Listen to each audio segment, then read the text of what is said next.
জান্নাতে যেতে চাও, অনেক গুনাহ, আল্লাহ বলে বান্দা ঘাবড়াইও না, তুমি যদি ফিরে আসো, আগের গুনাহ ছেড়ে দাও, চোখের পানি ফেলে মাফ চাও, আর করবে না ওয়াদা দাও, তো আমি 90 বছরের গুনাহ একসাথে 1 সেকেন্ডে মাফ করে দেব। 7 আসমান উঁচা গুনাহ মাফ করে দেব। তবে শর্ত হলো আসবা কিনা বলো, ফিরবা কিনা বলো, আগের গুরু ছাড়বা কিনা বলো।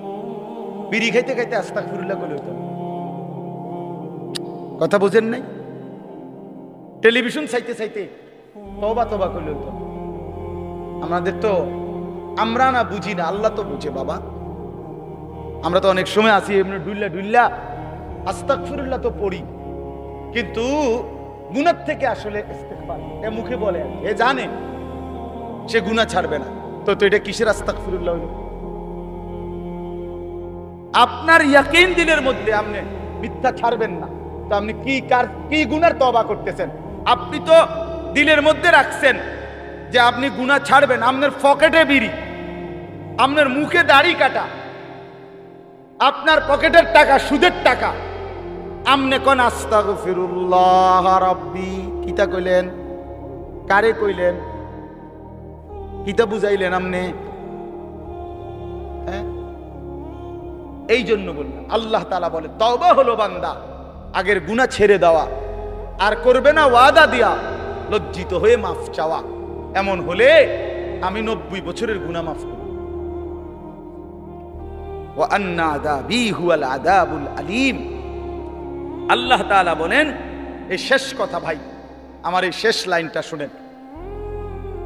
যুবক ভাই তোমরাও শোনো, কষ্ট করছো তোমরা, সবাই মনোযোগ দিয়ে শুনে নাই, আমি দেখছি 2-4টা ছেলে পেলে এমনও যারা মনোযোগ দিয়ে শুনে নাই, কথা বলছে পরস্পর, অথবা একজনের কাঁধের উপরে আরেকজন ভর দিয়ে রাখছে। মনে রাখবেন, এটা অসভ্যতা।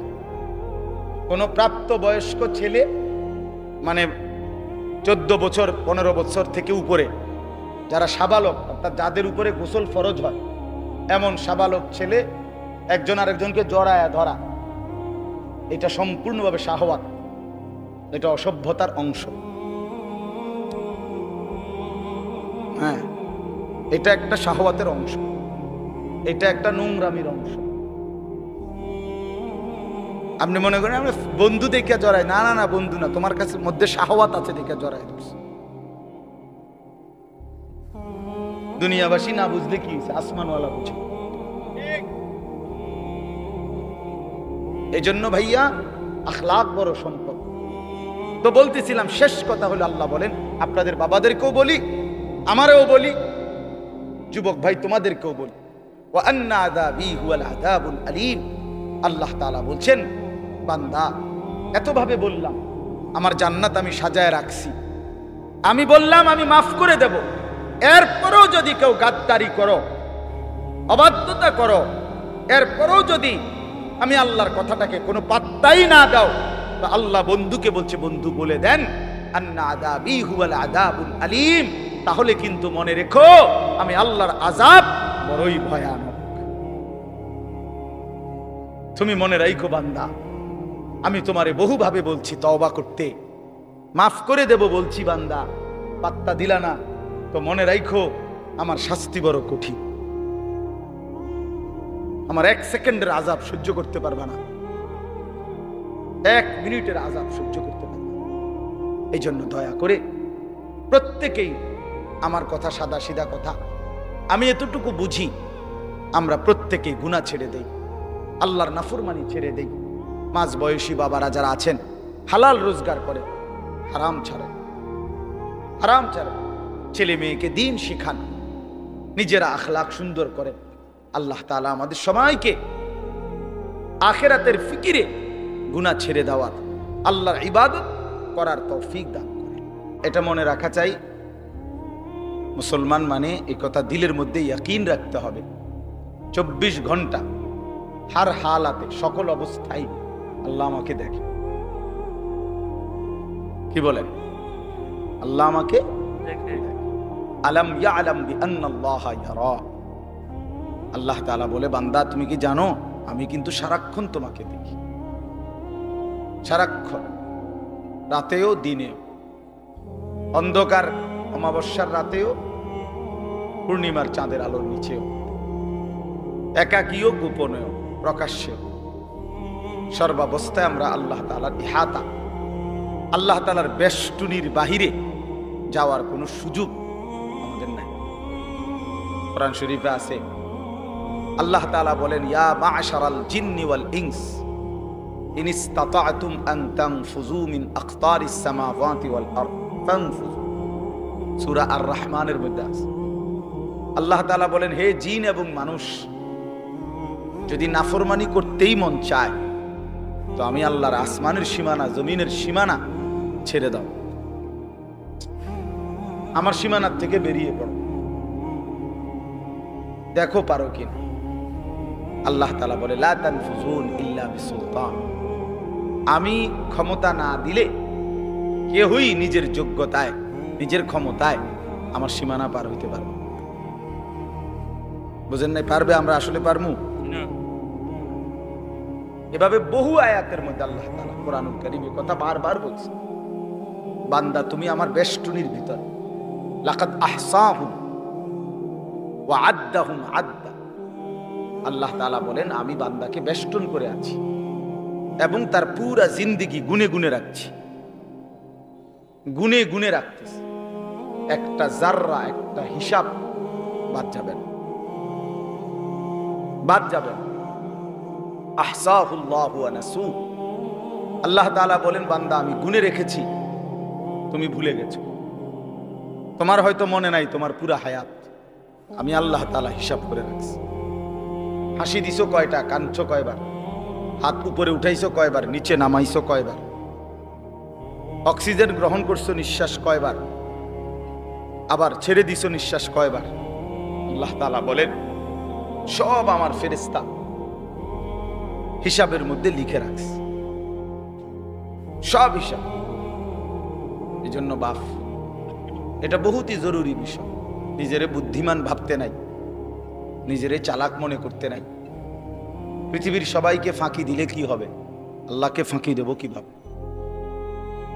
আল্লাহকে ফাঁকি দেব কিভাবে? আর বিচার তো আল্লাহ করবেন, ফায়সালা তো আল্লাহ করবেন। দুনিয়ার সবাই বলল ভালো, মালিক জানে আমি অসৎ, লাভ কি? এই জন্য আমরা প্রত্যেকেই একাকী গুনার ব্যাপারে সতর্ক থাকি। যুবক ছেলে যারা আছো তোমরা ভাই, এটা তোমাদের মধ্যে বেশি দোষ।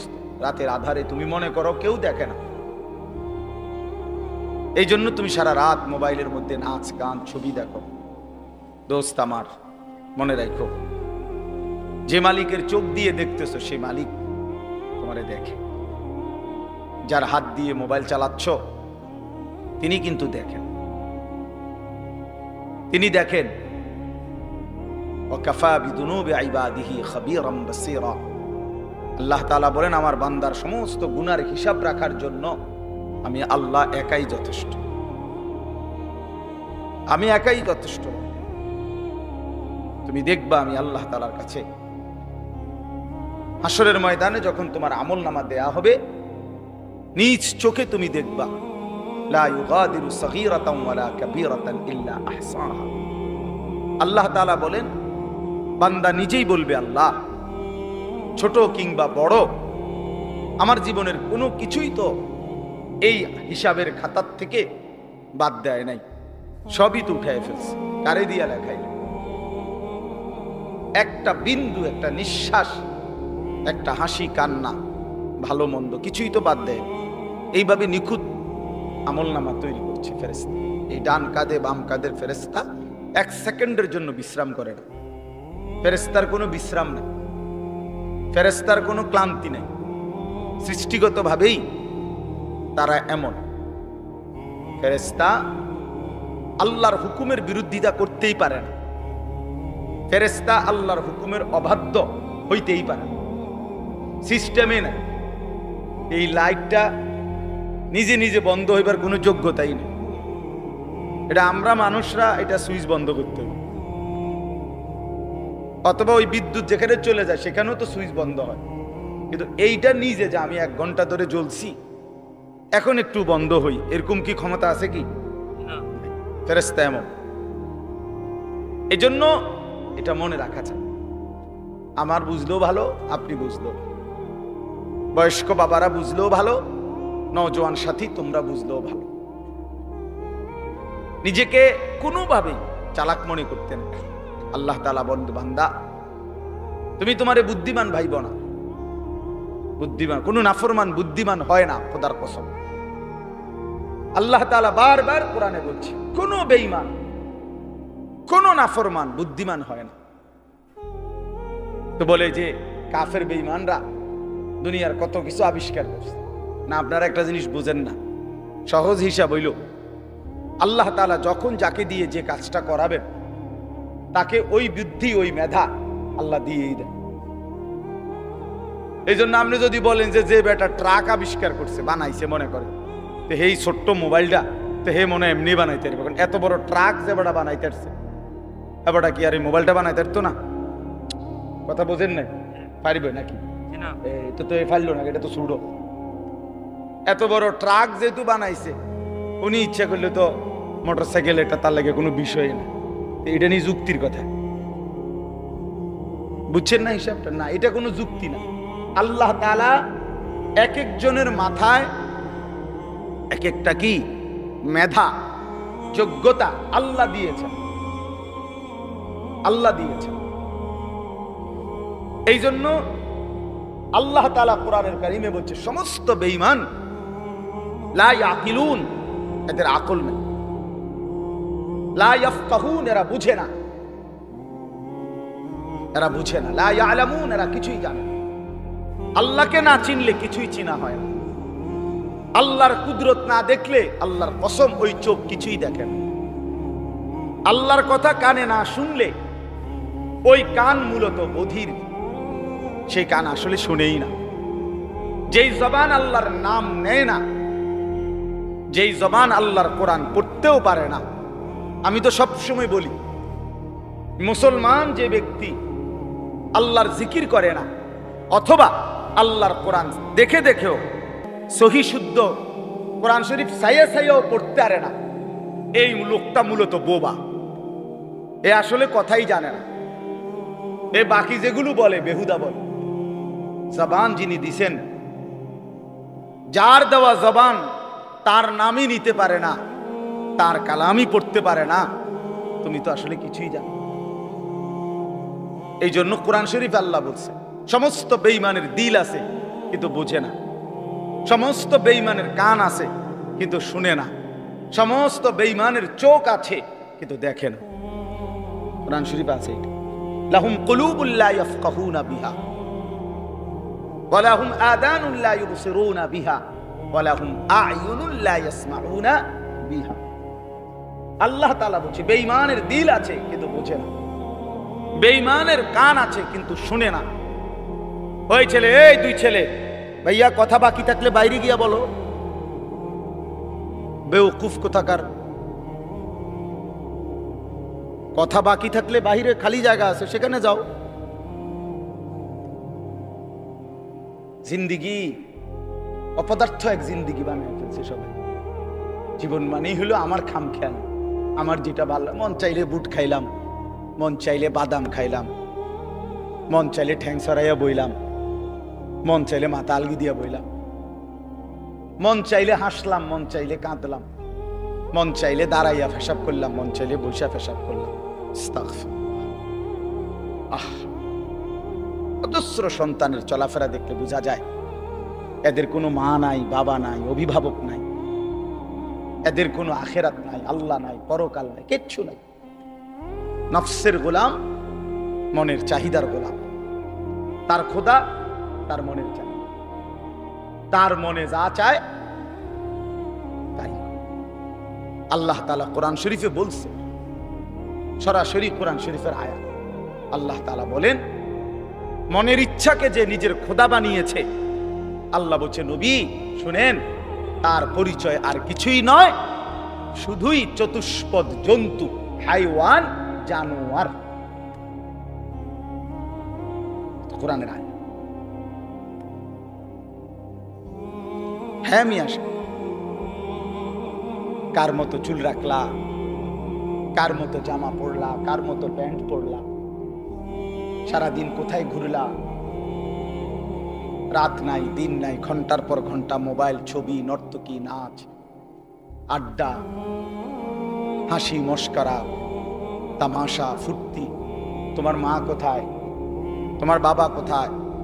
তোমার বংশ কি? তুমি কোন ধর্মের?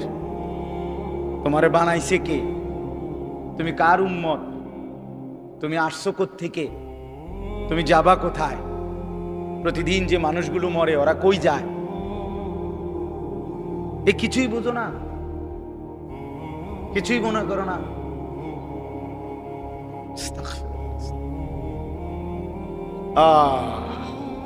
চলো ভাই, এই জন্য বললাম বাপ, এটা জরুরি বিষয়। আমি ওই মাওলানা ইয়াহিয়ার কথার থেকে বলতেছিলাম। আল্লাহ তাআলা 24 ঘন্টা নজর রাখে। আল্লাহ তাআলা বলে, বান্দা আমি দেখি আমার চোখের সামনে তুমি কেমনে নাফরমানি করো, কেমনে নাফর। এতবার নিষেধ করলাম, একবারও আমার কথা শুনলা না। এতবার আদেশ করলাম, একবারও শুনলা না। কোরআন শরীফে আছে, আল্লাহ বলছেন, ফাবিআইয়ি হাদিসিন বা'দাহু ইউমিনুন। আল্লাহ তাআলা বলেন, বান্দা কোরআনের চাইতে দামি আর কোন কথা বললে তুমি ঈমান আনবে?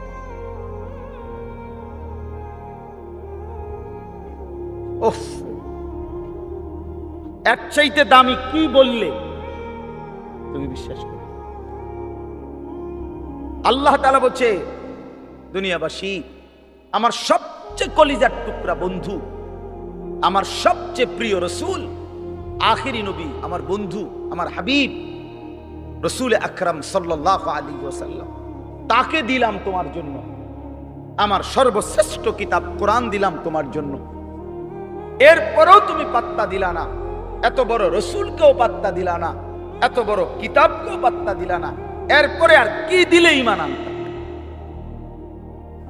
আর কি বললে সেজদা করতা? আমার মতো মালিক আর কতবার বললে তুমি সেজদা দিতা? আমার রাসূল কতবার কাঁদলে, আর কতদিন কাঁদলে? 23টা বছর তো কাঁদছেন বন্ধু আমার। সেই বন্ধু আর কত কাঁদলে তুমি নামাজ পড়তা? আম্মা জান আয়েশা রাদিয়াল্লাহু তাআলা আনহা বলেন, নবীজির স্ত্রী বলেন, আমি একদিন দেখছি এশার নামাজের কিছুক্ষণ পরে নবীজি হুজরার মধ্যে আমার কামরায়, আমার স্বামী, আমার নবী, আমার রাসূল সাল্লাল্লাহু আলাইহি সাল্লাম তিনি দাঁড়াইছেন। দাঁড়িয়ে আল্লাহ তাআলার কাছে নামাজের নিয়ত বাইদা উম্মতের জন্য দোয়া করতে শুরু করছেন। আম্মা জান আয়েশা বলেন, দুনিয়াবাসী, আল্লাহর কসম, ফজরের আজানের পূর্ব পর্যন্ত এক দাঁড়ানোতে আমি দেখছি নবীজি সারাটা রাত কাঁদছেন আর উম্মতের জন্য দোয়া করছেন। সারা রাত। ইন তুআযিবহুম ফাইন্নাহুম ইবাদুক ওয়া ইন তাগফির লাহুম ফাইন্নাকা আনতাল আজিজুল হাকীম। এই দোয়াটা করছে, আল্লাহ আমার উম্মত আপনার বান্দা, আপনি বানাইছেন, যারে আপনি বানাইছেন তারে আপনি চাইলেই শাস্তি দিতে পারেন, এটা তো আমি জানি। আপনি শাস্তি দিলে আপনারে বাধা দিবে কে? কারণ আপনার গোলাম, আপনার বান্দা, আপনি বানিয়েছেন, আপনি মনিব, আপনি মালিক। কিন্তু ওয়া ইন তাগফির লাহুম, ওফ, নবীজি বলেন, আল্লাহ কিন্তু এই বন্ধুর দিকে তাকাইয়া, আপনি তো আমারে খুব ভালোবাসেন, আমার দিকে তাকাইয়া যদি আমার উম্মতরে মাফ করে দেন, তাইলে আপনার বাধা দিবে কি?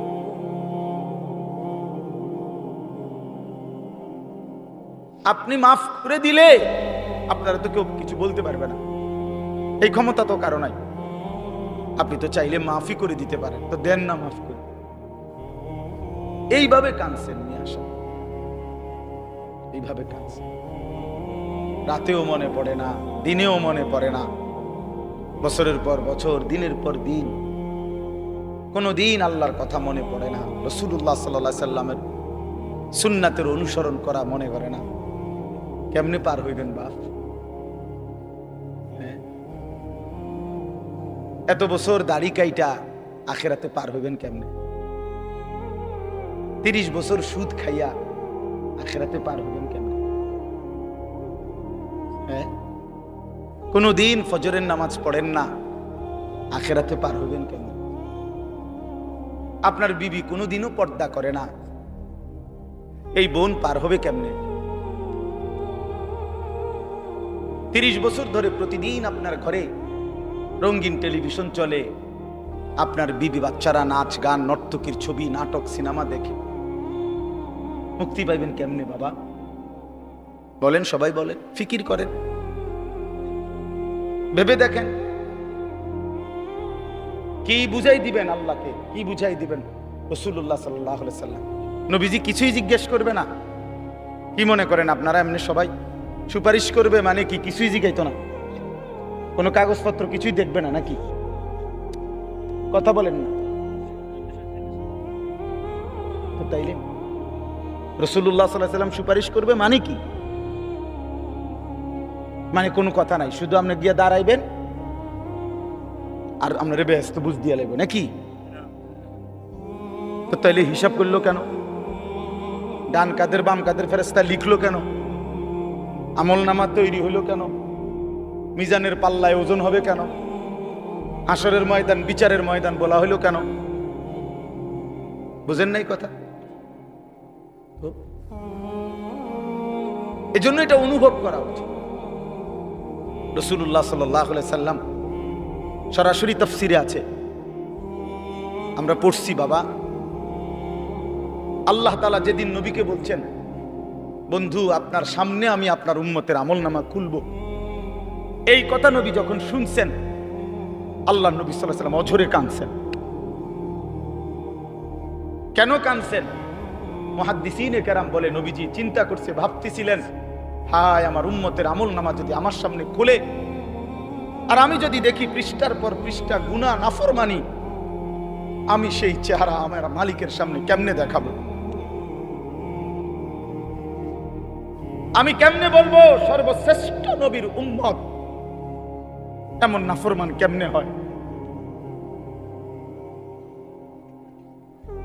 বুঝেন নাই? এই জন্য বিষয়টারে এত তামসা মনে করেন না। রাসূলুল্লাহ সাল্লাল্লাহু আলাইহি সাল্লামের ভালোবাসা আপনি জায়গা থেকে আপনি বুঝে নিয়েন। আপনি যেই তরিকাতে আছেন, আপনি তরিকা লইয়া আমার টানাটানি নাই, আপনার পিসাব লইয়া আমার টানাটানি নাই, আপনার দরবার নিয়ে আমার টানাটানি নাই। আপনার যেমনি হোক, আমি আপনি সবাই মিলে চলেন, ফিকির করি কেমনে আখিরাতের মুক্তি নেব। জান্নাতের অনেক দরজা, জান্নাতের দরজা একটা না, অনেক দরজা। যে কোনো এক দরজা দিয়ে ঢুকতেই, এই এখন শুনামু আপনার ঘরে, এখন পড়ছি, ওয়ানাযা'না মা ফি সুদুরিহিম মিন গিল্লিন। আল্লাহ বলেন, আমার যতগুলো বান্দাকে আমি জান্নাত দেব, ঢুকবার আগেই আমি তাদের কলিজা থেকে চিরদিনের জন্য হিংসা বিদ্বেষ রাগ ক্ষোভ ক্রোধ সরাই দেব। ইখওয়ানান, সবাইরে ভাই ভাই বানায় দেব। আলা সুরুরিম মুতাকাবিলিন, সমস্ত জান্নাতি পরস্পর পরস্পরের মুখোমুখি হয়ে আনন্দ আর ফুর্তিতে মজে থাকবে।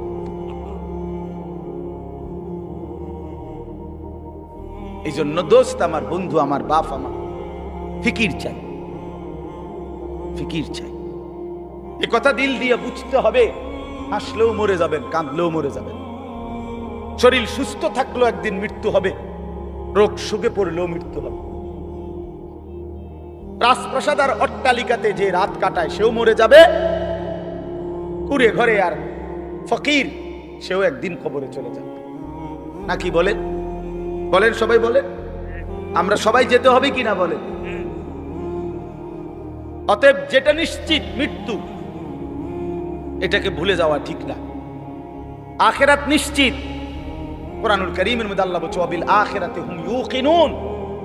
মুমিন তাকে বলে, মুত্তাকি তাকে বলে, জান্নাতি বান্দা তাকে বলে, মুসলমান তাকে বলে। আল্লাহ তাআলা বলে যে আখিরাতকে ইয়াকিনের সাথে বিশ্বাস করে। ভাষা ভাষা না, ধারণা না, আখিরাত তার ইয়াকিন। আগুনে লাগলে পুড়ে যায়, এটা আমাদের ধারণা না, ইয়াকিন। কথা বুঝেন নাই আমার? আগুনে পুড়ে যায়, আমরা সবাই ইয়াকিন, বিশ্বাস করি এটা। পানিতে ডুবে যায়, এটা আমাদের ইয়াকিন, এটা ধারণা না। মানুষে তো কয় আগুনে বেলে ফুরিয়া যায়, মনে ফুরেও হইতেও পারে, এমনি নি মানুষে কয় এটা। তো আল্লাহ তাআলা বলেন, বান্দা আখিরাতের ব্যাপারটা তুমি এই মনে করো না যে আরে হুজুররা তো কয়, বারবার কয়, মনে হইতেও পারে, হইতেও পারে, হ্যাঁ এটারই আখিরাত না। সাহাবায়ে কেরাম রাসূলুল্লাহ সাল্লাল্লাহু আলাইহি ওয়াসাল্লামের সোহবতে, সান্নিধ্যে, কিতাবের মধ্যে আমরা পড়ছি সাহাবীদের হালাত ছিল এমন যেন তারা আখিরাতকে 24 ঘন্টা চোখের সামনে দেখতেন। ওয়াবিল আখিরাতি হুম ইউকিনুন, আখিরাতের ব্যাপারে ইয়াকিন, একেবারে মজবুত ইয়াকিন। আল্লাহ তাআলা এটা চাইছেন, আখিরাত যেন বান্দা এক সেকেন্ডের জন্য ভুলে না যায়, মৃত্যুকে যেন ভুলে না যায়। মৃত্যু মানে শেষ না, মৃত্যু মানে সমাপ্তি না। দুনিয়ার ভদ্রলোকরা, দুনিয়ার জেনারেল লাইনের অনেক শিক্ষিত মানুষ, ওরা এগুলাকে বলে যে তিনি 60 বছর 70 বছর বিভিন্ন সেবামূলক মানব কল্যাণে বিভিন্নমুখী অবদান রেখে 70 বছরে তিনি তার জীবনের সমাপ্তি টানলেন। সমাপ্তি মানে কি? শেষ, অর্থাৎ 70 বছর পরে তিনি শেষ, আর কিছু নাই ওনার জীবনে। না না, এটা মিথ্যা কথা। জীবনের সমাপ্তি হয় না। মৃত্যু মানে সমাপ্তি নয়, মৃত্যু মানে ইন্ড নয়, মৃত্যু মানে সমাপ্তি না, মৃত্যু মানে স্থানান্তর, মৃত্যু মানে ইন্তেকাল। মানুষ কেবল স্থানান্তর হয়, মানুষ কোনোদিন শেষ হয় না, হয় না, হবে না, কোনোদিনও না, কোনোদিনও না। মানুষের কোনো শেষ নাই, মানুষের কোনো শেষ নাই, মানুষ কেবল স্থানান্তর হয়। মাটি থেকে মানুষ বীর্যের ফোঁটা হয়, আল্লাহর কুদরতে বীর্যের ফোঁটা থেকে মায়ের জরায়ুতে যায়, মায়ের জরায়ু থেকে 9 মাসে ধীরে ধীরে পরিবর্তন হতে হতে একদিন মায়ের পেট থেকে মানব সন্তান হয়ে বের হয়, আবার পরিবর্তন হয়, আবার পরিবর্তন হইয়া কিশোর, যুবক, বৃদ্ধ, অথবা তার আগেই কবরে চলে যায়। কবর থেকে আবার হাসরের মাঠে, হাসরের মাঠ থেকে আবার আমল নামা নিবে, আল্লাহর মুখোমুখি যাবে, মিজানের পাল্লার সামনে ওজনের জন্য যাবে, ফুলসিরাত পার হবে, জান্নাত কিংবা জাহান্নামে যাবে। তো জান্নাতে গেলেও, এই ভাই এই কথাটা বুঝলেই বুঝবেন, জান্নাতে গেলেও চিরস্থায়ী, জাহান্নামে গেলেও চিরস্থায়ী। খালিদিনা ফিহা আবাদা, কোরআন শরীফে বারবার এই কথাটা আছে। জান্নাতে, সমস্ত জান্নাতে জান্নাতি থাকবে অনন্তকাল, চিরস্থায়ী, জাহান্নামেও চিরস্থায়ী। তো মানুষ শেষ হইল কেমনে? কথা বুঝেন নাই? মানুষ শেষ হইছে তাইলে? মানুষ যদি জান্নাতে যায় তাইলেও স্থায়ী, যদি জাহান্নামে যায় তাইলেও কি শেষ হইল? শেষ নাই, অনন্তকাল, অনন্তকাল। এজন্য আখিরাত ভুলতে নাই। যে আখিরাত ভুলে যায়, মৃত্যুকে ভুলে যায়, আল্লাহর কসম, এটা বোঝা উচিত। আমিও, আপনিও, বাবারাও, নওজোয়ানরাও, পর্দার আড়ালের মা বোনরাও, আখিরাত ভুলে গেলে মুসলমান থাকে না। পরকাল যার জেহেন থেকে সরে গেছে, যার ধ্যানে, চিন্তায়, চেতনায়, চলাফেরায়, উঠা বসায়, লেনদেনে আখিরাত, আখিরাতের বলতে কিছুই তার মনে নাই, তারে মুসলমান বলে না, মুসলমান বলে না। পৃথিবীর আর কোন ধর্মাবলম্বীদের কাছে আখিরাতের ব্যাপারে স্পষ্ট কোনো ধারণা নাই। হিন্দু ধর্মের অনুসারী যারা, তারা মনে করে মৃত্যুর পরে মানুষ আবার পুনর্জন্ম হয়, জন্মান্তর হিন্দু ধর্মের একটা গুরুত্বপূর্ণ বিশ্বাস তাদের। আবার পুনরায় জন্ম হয়। প্রথম জন্মে যদি সে ভালো কাজ করে, পরের জন্মে আপনার বড়, তাদের উত্তম মানুষ, তাদের ধর্মে যারা মনে তাদের মতো হয়ে আসে। আর যদি প্রথম জন্মে মন্দ কাজ করে, পরের জন্মে বিভিন্ন জীব জন্তু কীট পতঙ্গের মতো হইয়া জন্ম নেয়। এইটা তাদের বিশ্বাস। ইহুদি ধর্ম যারা, ইহুদি, ওই যে ইসরায়েলের যে কুত্তারা মুসলমান মারে, ওই বেঈমানদের আকীদা হলো পরকালে যদি বিচার হয় তাইলে আমাদের সর্বোচ্চ 40 দিন আমরা মুসা আলাইহিস সালামের কথা শুনি নাই, এই জন্য হয়তো 40 দিনে হালকা কিছু পিঠা টিটা দিতে পারে, এর বেশি দিবে না কাউকে। 41 দিনের দিন সব স্বর্গে চলে যাবে। হ্যাঁ, এটা কোরআন শরীফে আছে। এইভাবে খ্রিস্টানদের আকীদা হইল, এই যে সারা পৃথিবীর যত খ্রিস্টান ইউরোপের, তাদের কথা হইল আমরা পৃথিবীতে যত অপরাধই করি না কেন, আমাদের পরকালের সমস্ত অপরাধ মোচন করে আমাদেরকে স্বর্গে নিয়ে যাওয়ার জন্য আমাদের যেই ঈসা আল্লাহর পুত্র নাউজুবিল্লাহ, উনি রেডি হয়েছেন, উনি সমস্ত পাপ নিজের কাঁধে তুলে নিয়ে আমাদেরকে স্বর্গে দিয়ে দেবেন। পাগলের কি পরিমাণ মাথা খারাপ! আমার এক হুজুরে বলতেন, আরে প্রথম মাথা খারাপ হইলে কয় পাগল, এরপরে আবার মাথা খারাপ হইলে কি করবে, তখন বলবে আর যে পাগলের মাথা খারাপ। প্রথম তো মাথা খারাপ হয়েছিল আর পাগল হয়েছে, এখন আবার কি হয়েছে? আগে তার সিট ছিল 3-4টা, পুরাটি ছিল। এই ধরনের মাথা খারাপ এরা। তাইলে বিশ্বাস করেন ভাই, পৃথিবীর কারো কাছে কবর, হাসর, মিজান, আমলনামা, আল্লাহর মুখোমুখি দাঁড়ানো, মিজানের পাল্লায় ওজন হওয়া, ফুলসেরাত, জান্নাত জাহান্নাম, বিচার আচার হিসাব কিতাব, এগুলো নিয়ে স্বচ্ছ পবিত্র সঠিক বিশুদ্ধ ধারণা কারো কাছে নাই। একমাত্র আল্লাহর কোরআন, প্রিয় নবী সাল্লাল্লাহু আলাইহি ওয়াসাল্লামের হাদিস, এর মধ্যেই কবর, হাসর, আখিরাত, পরকালের সঠিক পূর্ণ বিবরণ আল্লাহ এবং তার রাসূল পেশ করেছেন। বলেন আলহামদুলিল্লাহ। নবী সাল্লাল্লাহু আলাইহি সাল্লাম ভাঙ্গা ভাঙ্গা বলছে। আমরা হাদিসে পড়ছি, ছোট মনে করেন একটা কাঠির মতো কিছু নিয়া নবী সাল্লাল্লাহু আলাইহি সাল্লাম মাথা নোয়াইয়া ওই মাটির মধ্যে কিছুক্ষণ এরকম আঁকাআঁকি করছে। হযরত বারা সাহাবী বলেন, কোন মানুষ চিন্তিত হইলে যেরকম নিজে নিজে যেরকম দাগ দেয়, মানে মনে করেন আপনি একটা কিছু গভীর চিন্তা করতেছেন, তো হাতের মধ্যে একটা চাবি আছে, দেখবে চাবিটারে সে ঘুরায়, অথবা একটা না একটা কিছু, মানে বোঝা যায় সে একটা কি আছে, চিন্তার মধ্যে আছে। তো সাহাবী বলেন যে ওই ছোট যে লাঠিটা, এটা এরকম দাগ দিতেছে, আগ দিতেছে, আমরা বুঝতেছি যে গভীর কোনো চিন্তা করতেছে। এরপরে নবীজি বললেন সাহাবীদেরকে 3 বার, প্রথম বললেন ইস্তাইযু মিন আযাবিল কবর, সাহাবীরা আল্লাহর কাছে দিবানিশি কবরের আযাব থেকে পানাহ চাও, কবরের আযাব থেকে আল্লাহর কাছে মুক্তি চাও। 3 বার বলছে কথাটা।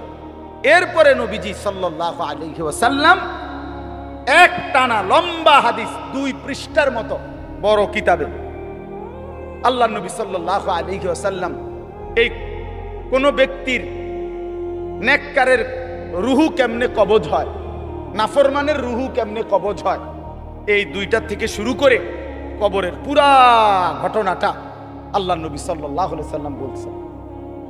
সাহাবীরা মনোযোগ দিয়ে শুনছেন, চোখের পানি ফেলে কাঁদছেন। আল্লাহ নবী সাল্লাল্লাহু আলাইহি ওয়াসাল্লাম বলেন, সাহাবীরা শুনো, কোন নাফরমানের মৃত্যুর যখন পাপীর সময় হয়, মালাকুল মউত আজরাইল আয়েশা প্রথম ডাক দেয় যে হে অপবিত্র আত্মা, আইয়াতুহান নাফসুল খাবিসা, এই খবিশ আত্মা বের হও, উখরুজি ইলা সাখাতিল্লাহ, আল্লাহর অসন্তুষ্টির দিকে বের হও। নবীজি বলেন, নাফরমান পাপী আল্লাহর অবাধ্য, তার রুহুটা তখন বের হতে চায় না। মালাকুল মউত আজরাইল কলিজাটার মধ্যে খপ করে ধইরা রুহুটা কলিজা থেকে টান দিয়া ছিঁড়ে ফেললেই রুহুটা তখন এই কণ্ঠনালীর কাছে, এখানে কণ্ঠনালীর যে শেষ জায়গা, এখানে এসে আটকায়া যায়। এই কলিজা থেকে ছিঁড়া এখানে যখন আটকায়, আল্লাহ নবী সাল্লাল্লাহু আলাইহি সাল্লাম বলেন আর বের হতে চায় না। আজরাইল তখন কোনো কিছুকে টাইনা হেসরাইয়া ছিঁড়া, টাইনা টুইনা হেসরাইয়া যেভাবে বের করে, মালাকুল মউত আজরাইল ওই নাফরমানের রুহুকে এইভাবে টাইনা হেসরাইয়া ছিঁড়া ফাইরা তারপরে বের করে। এজন্য দোস্ত আমার, বন্ধু আমার, রাসূলুল্লাহ সাল্লাল্লাহু আলাইহি ওয়াসাল্লাম বিস্তারিত একেবারে জান কবজ থেকে শুরু করে বর্ণনা দিয়েছেন। কোরআন শরীফ আল্লাহ বারবার বলছেন, ফালাউলা ইযা বালাগাতিল হুলকুম।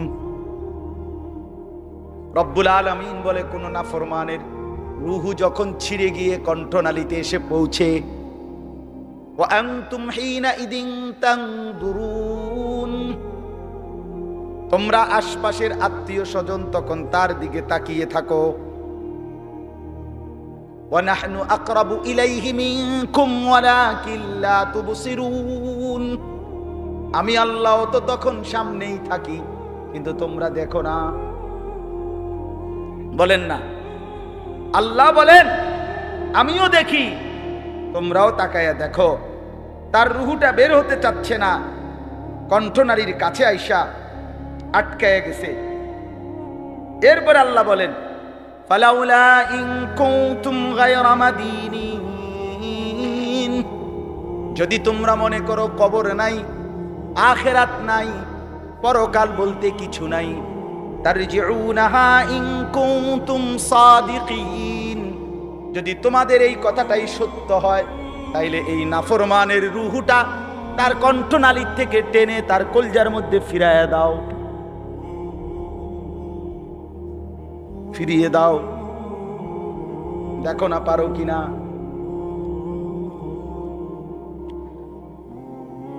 তাহলে বলেন সম্ভব তখন? মানে কেউ পারবে তো তখন নাকি? কোরআন শরীফের জন্য আছে, আল্লাহ বলছে আউলা লাকা ফাআউলা সুম্মা আউলা লাকা ফাআউলা। আল্লাহ বলে, নাফরমান বান্দা মনে রেখো, তুমি 4 বার কষ্ট পাইবা, তুমি 4 বার যন্ত্রণা পাইবা, তুমি 4 বার আযাব পাইবা। আমি আল্লাহ বলে রাখলাম আউলা লাকা ফাআউলা সুম্মা আউলা লাকা ফাআউলা। একবার জান কবজের সময় কষ্ট পাইবা, 2 নম্বরে কবরে কষ্ট পাইবা, 3 নম্বরে হাসরের ময়দানে কষ্ট পাইবা, 4 নম্বরে জাহান্নামে কষ্ট, জাহান্নামে কষ্ট। এই জন্য ভাই আমি আপনাদের কাছে এবার আসেন, যেই আয়াতগুলো পড়ছি এই আর অল্প একটু সময়, এই আয়াতগুলো রাতের 11:30 বাজে, চিন্তা করেন বাইরে, এরপরও মানুষ কথা, কি আকল কি দেমা, এরা থামবে কখন? চিন্তা করেন মানুষের বিবেক, রাতের 11:30 বাজে গেছে, এরপরও বাহিরে কিছু মানুষ, আরে বাবা আপনি ঘুমাইলেই তো ভালো,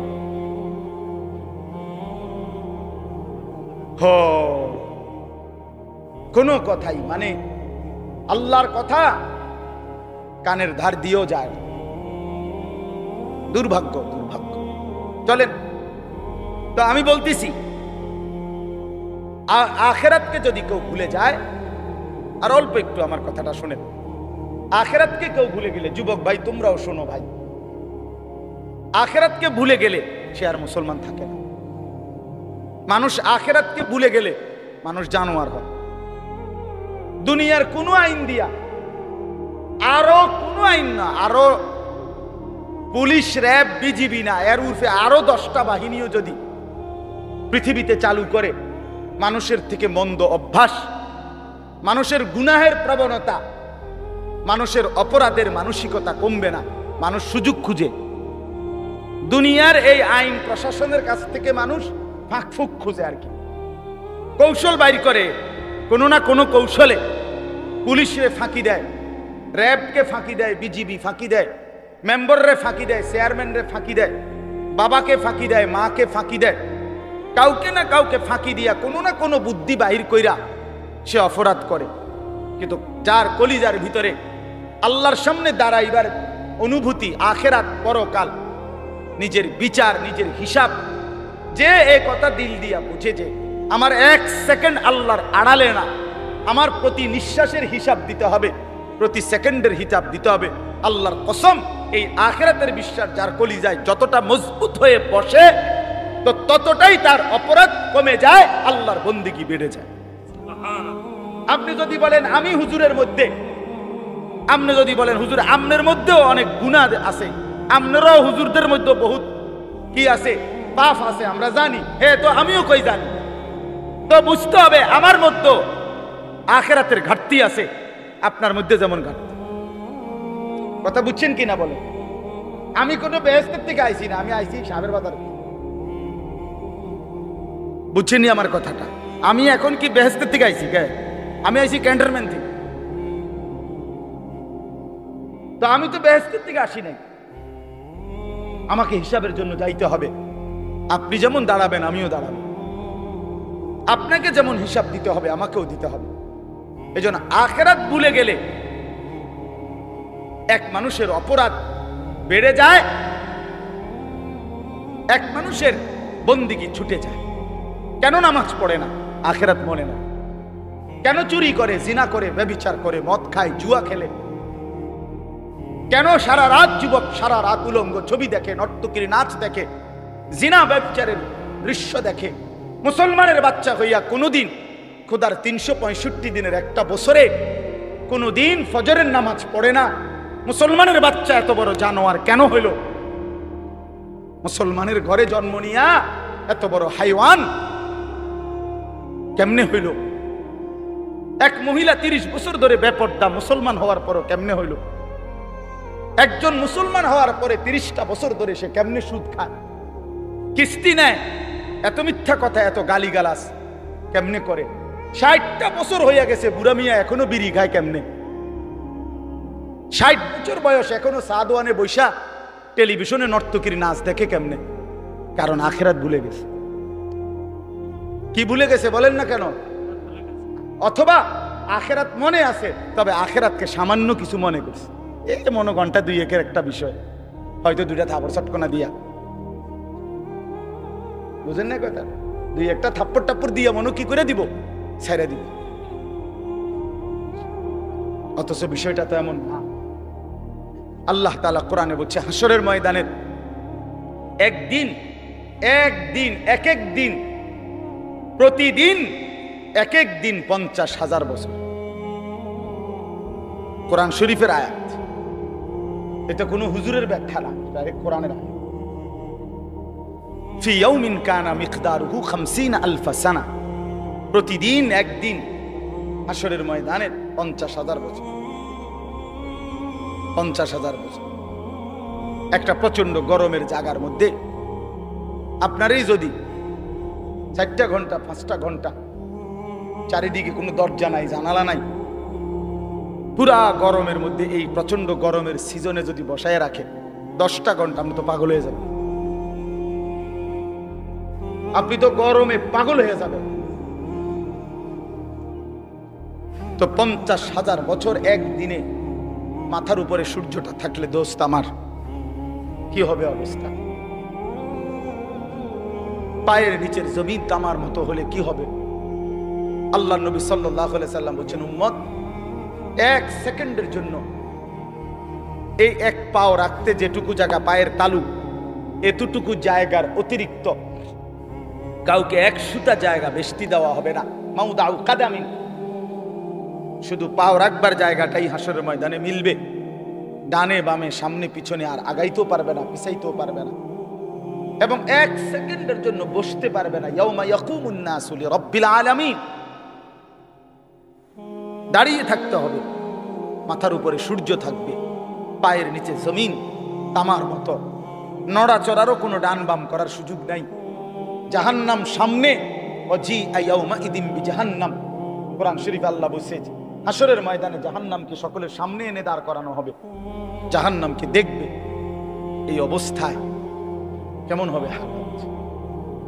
আমি এই বছর এই যে গত হজে আরাফার দিন, যেদিন হজের দিন, বিশ্বাস করেন হজের দিন আরাফাতের দিন মানে হজ্জের সময় ওই তাবুর বাহিরে দাঁড়াইয়া, খোলা আকাশের নিচে দাঁড়াইয়া দোয়া করা, এটা একটা সুন্নত, মানে নবীজির একটা আমল ছিল। নবীজি আরাফার দিন, হজের দিন তাবুত থেকে সইরা আলগা হইয়া খালি আকাশের নিচে দোয়া করছে লম্বা সময়। এই আমলটা করার জন্য বিশেষ করে এই বছরের হজে 2-3 বার বাইরে হইছে। এই কদ্দুর 2টা মিনিটও বিশ্বাস করেন মনে হচ্ছে যেন মানে আগুনের গোলা মারতে আছে শরীরে। গরম কাহাকে বলে, একেবারে পুড়ে গেছে পাওড়া পুরা। আমি বাড়িতে আসার পরও তো প্রায় 15-20 দিন আমার হাতের কোন শোধ আছিল, এত গরম ছিল এই বছর।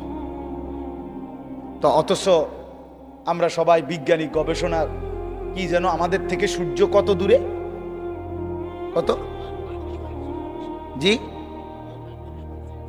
আচ্ছা এই ধরেন না যে দূর দূরে, এই 2,86,000 কোণ আর 30 লক্ষ মাইল দূরে কোণ, যাই বলেন অনেক দূরে কিনা বলেন, এই লক্ষ লক্ষ মাইল দূরে সূর্যের তাপে যদি এই অবস্থা হয়, তো মাথার উপরের সূর্যের কি অবস্থা? কেন নামাজ পড়ো না ভাইয়া? এই বাপ মুসলমানের বাচ্চা, কেন নামাজ পড়ো? ছেলেরা আমার কেন নামাজ পড়ো? কেন নামাজ পড়ো? মালিক আর কেমনে বললে নামাজ পড়তেন? রাসূলুল্লাহ সাল্লাল্লাহু আলাইহি ওয়াসাল্লাম হাশরের ময়দানে জিজ্ঞাসা করবে, উম্মত পিঠটা তায়েফের পাথরের আঘাতে চাল্লির মতো ছিদ্র বানায় ফেলছিলাম, ক্ষুধার কষ্টে পেটে পাথর বাঁধছিলাম, 3 মাস আমার ঘরের চুলায় আগুন জ্বলে নাই, আমি উম্মত দান দান শহীদ করে রক্তে ভাসে গেছি, 23টা বছর আমি কোনোদিন ঠিক মতো ঘুমাই নাই, এত কাঁদলাম, এত রক্ত ঝরাইলাম, বিনিময়ে তোর কলজাটা নরম করতে পারলাম না, তোর দিলটা নরম করতে পারলাম না উম্মত, আমি আর কত কাঁদলে তুই আমার কথা শুন, আমি আর কত রক্ত ঝরাইলে আমি নবীর কথা মনে পড়তো? বলেন কি বলবেন ভাই, বলেন কি জবাব হতে পারে তখন? আল্লাহ আল্লাহ আমাদেরকে বুঝ দান করে। এজন্য চলেন আমরা, আল্লাহ তাআলা আমাদেরকে বলছে, বান্দা তুমি জান্নাতে যাইতে হইলে তাকওয়া অর্জন করতে হবে। ঈমান তোমারে আমি এমনিই দিলাম, জন্মসূত্রেই মায়ের পেট থেকে বের হইছ, সাথে আমি ঈমানের দৌলত আমি তোমারে দিয়ে দিছিলাম। মুসলমান মায়ের ঘরে জন্ম দিয়া ঈমান আমি তোমারে এমনিই দিছি, সর্বশ্রেষ্ঠ সম্পদ আমি এমনিই দিলাম। এবার তুমি আমার সাথে আরেকটা নিয়ামত তাকওয়া, এটা সাথে বুঝাইয়া দাও, ঈমান আর তাকওয়া আমার হাতে তুলে দিবা, আমার জান্নাত আমি তোমার হাতে তুলে দেব। এই তাকওয়া বুঝাইয়া দাও। ঈমানের পরে প্রত্যেকটা মুমিনের কাছে, মুসলমানের কাছে আল্লাহর পাকের চাওয়া তাকওয়া। আল্লাহ যেন বলে, ইসলাম তো তোমারে দিলাম, মুমিন তো তোমার পরিচয় হইল, তুমি তো নিজেরাই বলতেছো তুমি মুসলমান, তুমিই বলতেছো তুমি মুমিন। আমরা এখানে বলি না সবাই নিজেরা মুসলমান বলেন? আরে ভাই বলেন না, ছেলেরা বলো ভাই, এই পরিচয়ে কোনো অতৃপ্তি বা অসন্তুষ্টি আছে কারো? তাইলে আমরা আলহামদুলিল্লাহ এই ব্যাপারে আমরা সন্তুষ্ট যে আমি মুসলমান, আমি মুসলমান। তো আল্লাহ তাআলা বলেন, মুসলমানের পরিচয় তো তোমারে আমি দিলামই, এটা তো আমিই দিছি, তোমার কোনো যোগ্যতা নাই, তোমার বাবা মারও কোনো যোগ্যতা নাই। আমি কেন আমার বাপ মার ঘরে জন্ম নিলাম? এটা কি আমার বাপ মায়ের কোনো যোগ্যতা? আমি কেন মুসলমানের ঘরে জন্ম নিলাম? ওই লোকটা কেন হিন্দুর ঘরে জন্ম নিল? এর মধ্যে আমাদের কোনো সফলতা ব্যর্থতার কিছু আছে? না, আল্লাহর দয়া, আল্লাহর দয়া। তো আল্লাহ তাআলা বলেন, ঈমান তো আমি দিলামই, ইসলাম আমি দিলাম, এবার তুমি তাকওয়া অবলম্বন করো। ইয়া আইয়ুহাল্লাযীনা আমানুত্তাকুল্লাহ, হে ঈমানদারগণ, ইত্তাকুল্লাহ, তাকওয়া অবলম্বন করো, তাকওয়া অবলম্বন করো, তাকওয়া অবলম্বন করো। বারবার বারবার বারবার তাকওয়া বুঝাইয়া দিবা, আমি অনন্তকালের জান্নাত বুঝাইয়া দেব। তাকওয়া কি? আল্লাহকে তাকওয়া দিতে বলছে আল্লাহ আমাদেরকে। আমরা মুসলমান, আমাদেরকে আল্লাহর সামনে তাকওয়া দিতে হবে বুঝাইয়া। তাকওয়া কি? 2 জিনিস, 1 তারকুল মুনকারাত, 2 ফি'লুল খায়রাত, সমস্ত গুনাহ ছেড়ে দেওয়া, সমস্ত আমল করতে থাকা। আল্লাহ তাআলা বলেন, গুনাহ ছেড়ে দাও, বন্দিগিতে লেগে যাও। আমার হুকুম পালন করো, আমার নিষেধ বর্জন করো। আমার হুকুম, আমার রসুলের হুকুম যা তা আমারই হুকুম, আমার রসুলের নিষেধ যা তা আমারই নিষেধ। কারণ নবী সাল্লাল্লাহু আলাইহি সাল্লাম নিজের থেকে কিছুই বলেননি, করতেও বলেন নাই, ছাড়তেও বলেন নাই। কথা বলেন না কেন? নবী যা করতে বলছেন তাও আল্লাহর পক্ষ থেকে, যা ছাড়তে বলছেন তাও কার পক্ষ থেকে? আল্লাহর পক্ষ থেকে। তাহলে আল্লাহ এবং তার রসুলের হুকুম এটা বললে যেই কথা, আপনি আল্লাহর হুকুম বললেও নবীজির কথা অন্তর্ভুক্ত। কারণ আল্লাহর হুকুম, আল্লাহর যাবতীয় কথা, কোরআনের প্রতি অক্ষর এই পৃথিবীবাসী রাসূলুল্লাহ সাল্লাল্লাহু আলাইহি সাল্লামের জবান ছাড়া আর কারো কণ্ঠে শুনে নাই। কথা বলেন, কোরআন শরীফের একটি অক্ষরও পৃথিবীবাসী অন্য কারো মুখ দিয়া প্রথম শুনে নাই। প্রতিটা শব্দ কোরআন শুনছে কার জবান দিয়া?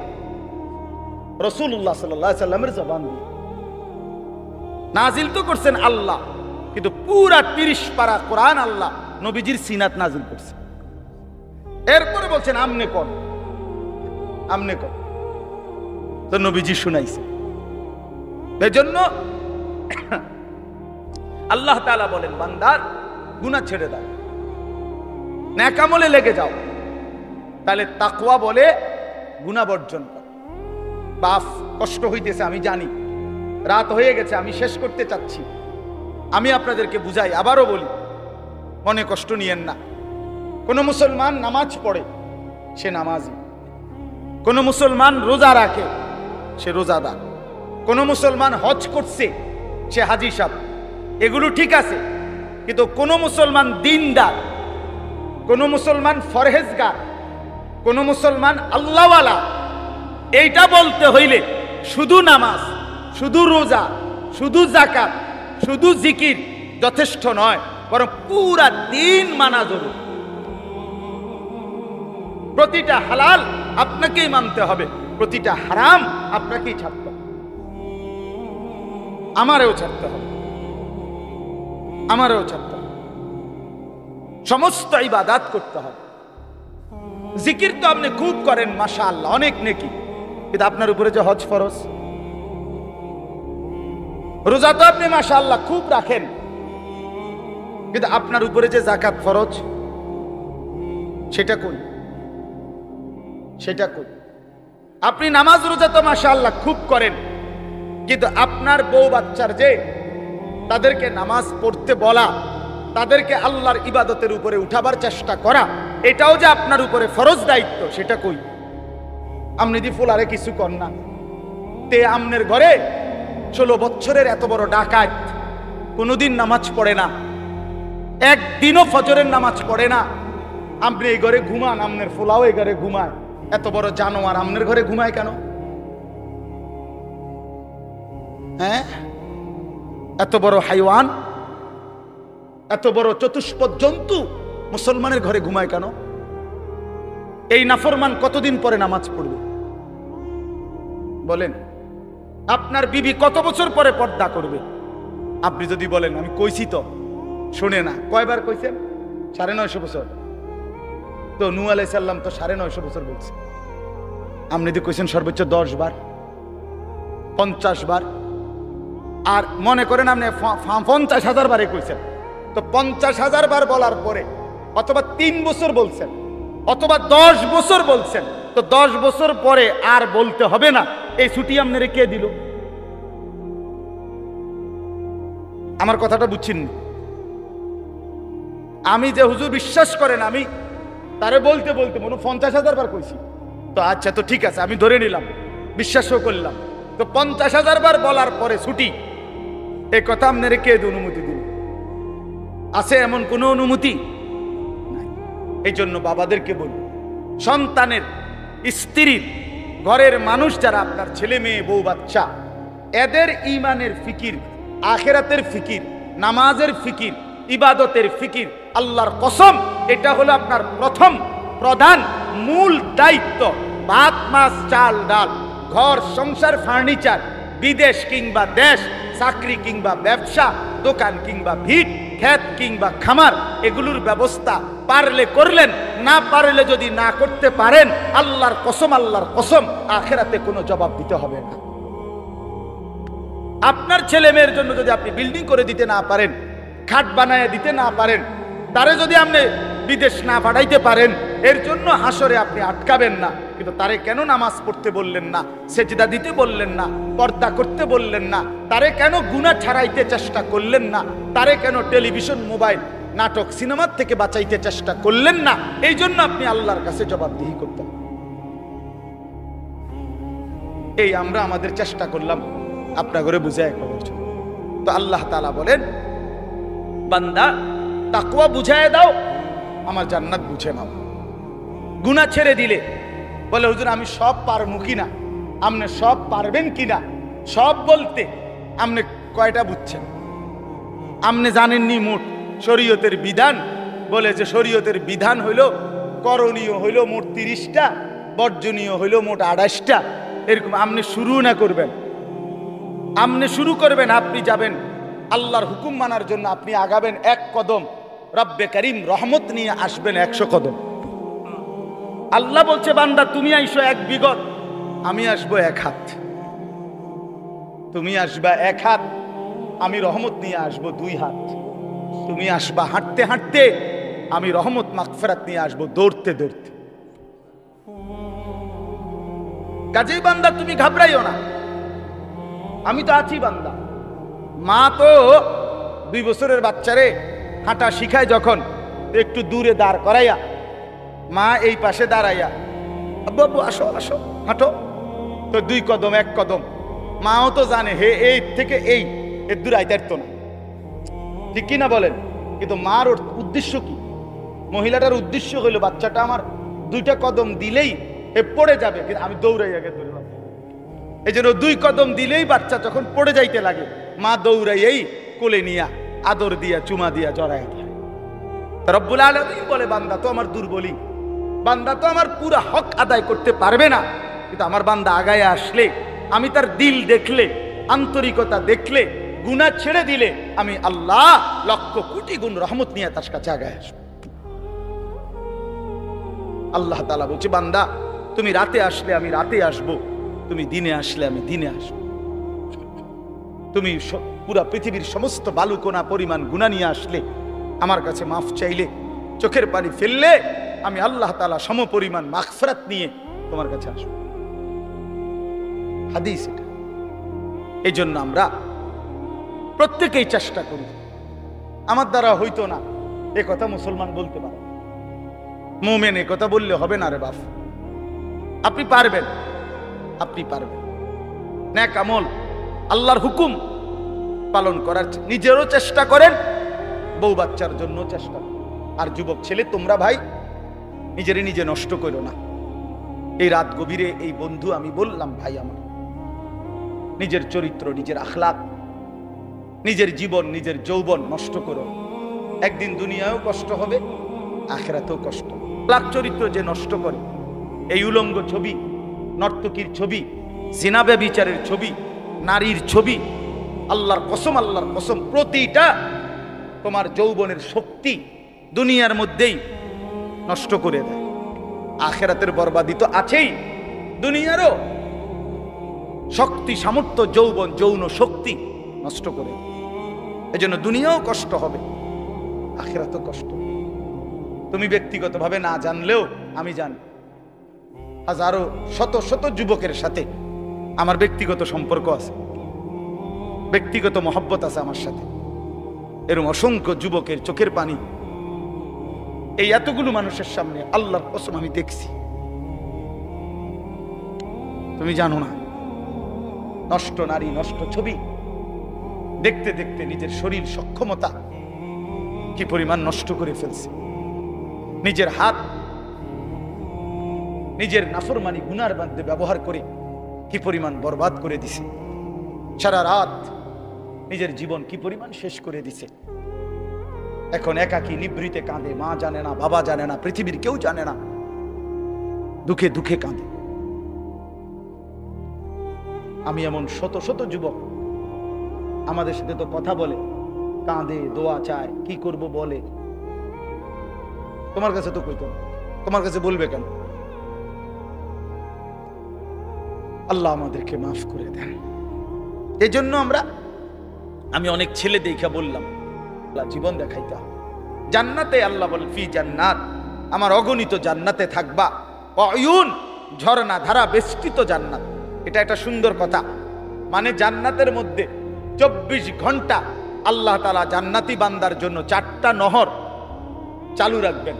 একটা হলো দুধের নহর, পানির নহর, মধুর নহর, মদের নহর। দুধের নদী, পানির নদী, মধুর নদী, মদের নদী। দুনিয়ার মদ না, জান্নাতের মদ। এই 4টা 24 ঘন্টা থাকবে। থাকবে যে বিষয়টা এমন না যে মনে করেন এখানে 4টা ড্রামের মধ্যে বা 4টা টাঙ্কির মধ্যে এই 4 ধরনের দুধ, মধু, মদ, পানি আছে। তো আমগরে বলে দিছে যে আমি তোমাদের উপরে সন্তুষ্ট, তোমাদের যখনই মন চায় এখান থেকে দুধ, মধু, মদ, পানি যেটা মন চায় এটা খাইবা। মনে করেন জান্নাতে বলল, তো এইটা অর্থ না। এটা যদি হয় তাহলে তো একটা সমস্যা আছে এখানে। ও যে পিছনের যে বেটা, তারা এখান থেকে মধু নিতে হইলে, দুধ নিতে হইলে তো হেন থেকে হাইটে আইতে হবে, এনে আইতে হবে না হাইটটা, তো এত দূর হাইটতে পাঠার কষ্ট হবে। তো জান্নাতি বান্দা বলবে আল্লাহ আপনি আমারে এত দূর হাঁটাইলেন, তো আর আমার জান্নাত কি দিলেন? আমরা তো আমার কষ্টই দিলেন কদ্দূর। সুবহানাল্লাহ। তাফসীরের মধ্যে জন্য লিখছে জান্নাতি বান্দা যখন জান্নাতে যেখানেই থাকবে, দাঁড়ানো, বসা, শোয়া, হাঁটতে থাকুক, ডান দিকে থাকুক, বাম দিকে থাকুক, সামনে থাকুক, পিছনে থাকুক, যেখানেই থাকুক, 24 ঘন্টা তার পাশে এই 4টা নহর, নদী, ঝর্ণা বইতে থাকবে। তুমি যে হাইটটা যাইতে হবে না এক কদম, তোমার লগেই থাকবে একসাথে। এইটারে কয় ইউন জান্নাতিন তাজরি মিন তাহতিহাল আনহার। এইটার অর্থ সারাক্ষণ সারাক্ষণ। আল্লাহ আমাদেরকে তৌফিক দান করেন। মালিক তো জান্নাত বান্দাদের জন্যই বানাইছে, মুসলমানদের জন্যই বানাইছে। তো আমরা তো মুসলমান, আমরা আল্লাহর কাছে জান্নাত চাইতে পারি না? কথা বলেন না, চাইতে পারি আমরা? এরপরে আল্লাহ তাআলা বলেন উদখুলুহা বিসালামিন আমিনিন। আল্লাহর ফেরেশতারা বলবে হে আল্লাহর বান্দা, চির শান্তি এবং চির নিরাপত্তার সাথে জান্নাতে ঢোকো। আর কোনোদিন অশান্তি মিলবে না, আর কোনোদিন বিপদ মুসিবত আসবে না। চিরদিনের জন্য শান্তি, চিরদিনের জন্য নিরাপদ জায়গায় ঢোকো। 3 নাম্বার আল্লাহ বলেন ওই যেটা বলে ফেলছি, ওয়া নাযা'না মা ফি সুদুরিহিম মিন গিল্লিন। আমি আল্লাহ তাআলা প্রতিটা জান্নাতি বান্দা জান্নাতে ঢুকবার আগেই তার দিল থেকে হিংসা, বিদ্বেষ, রাগ, ক্রোধ এগুলা খুলে ফেলে দেব। ইখওয়ানান আলা সুরুরিম মুতাকাবিলিন। পরস্পর জান্নাতি বান্দা ভাই ভাই হবে। আরো মজার বিষয় এখানে বলছি, সকলেই যখন যে অবস্থায় থাকুক, দাঁড়াইয়া থাকুক, বসে থাকুক, শুয়ে থাকুক, 1 সেকেন্ডের জন্য জান্নাতি কেউ কারো পিছনে হবে না। বুঝছেন আপনি? এই ভাই তো আপনার পিছনে, মনে করেন জান্নাতে আছে কিন্তু ওটা পিছনে পড়ে গেছে, আপনারা পিছনে, ওনারা সামনে, হোক না যা, মনে করেন পুরোটাই এসি ঠিক আছে কিন্তু আপনি তো পিছনে। তো আল্লাহ তাআলা বলছে এমন হবে। আপনারা এখন পিছনে পিছনে না, একজনের পিছনে একজন, তো মনে করেন এটা পুরোটাই জান্নাত, কিন্তু এবারটা তো পিছে পড়ে গেছে। সে যদি আবার কয় আচ্ছা জান্নাতে আছি ঠিক আছে কিন্তু আমি তো পিছনে, বুঝেন নাই কথা? তো আল্লাহ তাআলা বলেন আলা সুরুরিম মুতাকাবিলিন। না বান্দা, এমন হবে না, বরং যখন দাঁড়িয়ে থাকো আর বসে থাকো আর শুয়ে থাকো, পিছনে কোনোদিন হবে না। 24 ঘন্টা মুতাকাবিলিন, জান্নাতি বান্দা পরস্পর মুখোমুখি থাকবে। যদি বলেন এটা কিভাবে সম্ভব, তো ওইখানে গেলেই তো আমরা দেখুন কেমন সম্ভব। এ সময় আপনি আমারে বুঝাইয়া কইবেন এভাবে, আমিও আপনার বুঝাই কইব এই যে এভাবে যেমন হয়েছে।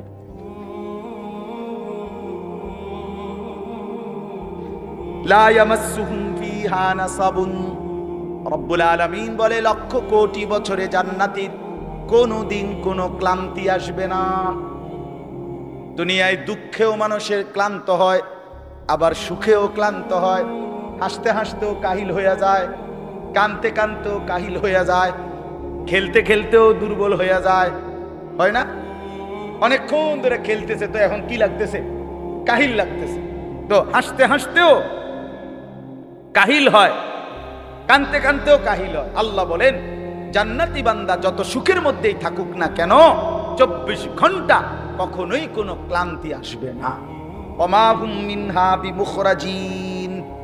রব্বুল আলামিন বলেন কোনদিন লক্ষ কোটি বছরে জান্নাতি বান্দাকে 1 সেকেন্ডের জন্য জান্নাত থেকে বের করা হবে না, কোনদিন বাহির হবে না, অনন্তকালের জন্য থাকবে।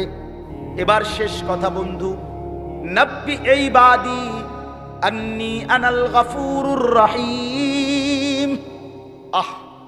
রব্বুল আলামিন বলেন এমন সুন্দর এমন সুখের জান্নাত আমি আল্লাহ বর্ণনা দেওয়ার পরে বন্ধু ও নবী আপনাকে বলছি, কোন উম্মত যদি আপনার বলে আল্লাহ আমি তো শুনেছি জান্নাতের কথা, যেতেও মন চায়, কিন্তু এই পরিমাণ গুনার নাফরমানি করেছি রব্বুল আলামিন, যার কারণে গুনাহ তো অনেক বেশি, জান্নাতের আশাই করতে পারি না।